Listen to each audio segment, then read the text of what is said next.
तो आज मैं देश के सभी ऑटो मैन्युफैक्चरर्स को चिट्ठी लिख रहा हूं, जितने 2 व्हीलर 4 व्हीलर बनाते हैं, पेट्रोल की गाड़ियां बनाते हैं, उन सबको चिट्ठी लिख रहा हूं कि 2 किस्म की कंपनियां हैं। 4 जुलाई को इंडियन गवर्नमेंट ने एक प्रेस कॉन्फ्रेंस की थी, जिसमें 3 कंपनियों ने साफ साफ बोला कि अगर उनकी पुरानी गाड़ियों में E20 इस्तेमाल किया जाता है तो उसका कोई नुकसान नहीं होगा।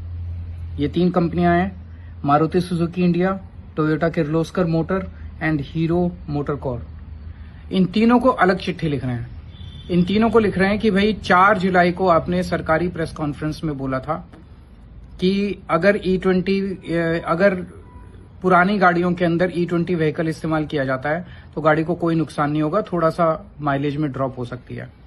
लेकिन आपका मैनुअल साफ साफ कहता है कि किसी भी हालत में E10 से ज्यादा इथेनॉल ब्लेंडेड पेट्रोल इस्तेमाल नहीं किया जा सकता। तो कंट्राडिक्शन है। आप अपना स्टेटमेंट, रिटर्न स्टेटमेंट देश के सामने आप इस एक चिट्ठी के जरिए 1 हफ्ते में आप जवाब दीजिए, रिटर्न स्टेटमेंट दीजिए कि क्या पुरानी गाड़ियों में E20 पेट्रोल इस्तेमाल करना सेफ है।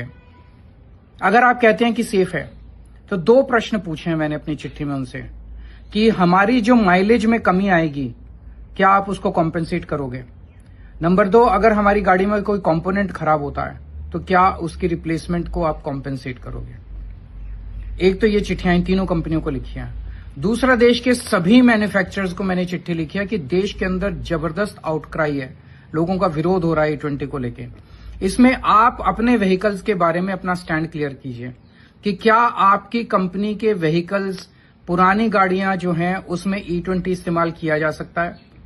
अगर आप कह सकते हैं कि E20 इस्तेमाल किया जा सकता है और कोई नुकसान नहीं होगा, तो क्या आप माइलेज कम होने पे हमें कॉम्पेंसेट करोगे और क्या हमारे कंपोनेंट्स खराब होने पे हमें कॉम्पेंसेट करोगे। ये चिट्ठी मैंने सबको लिखी है। जो जवाब आएगा इन कंपनियों से मैं आपके साथ जरूर साझा करूंगा। मैं इन कंपनियों से रिक्वेस्ट करता हूं, in the interest of consumers they should make their stand public.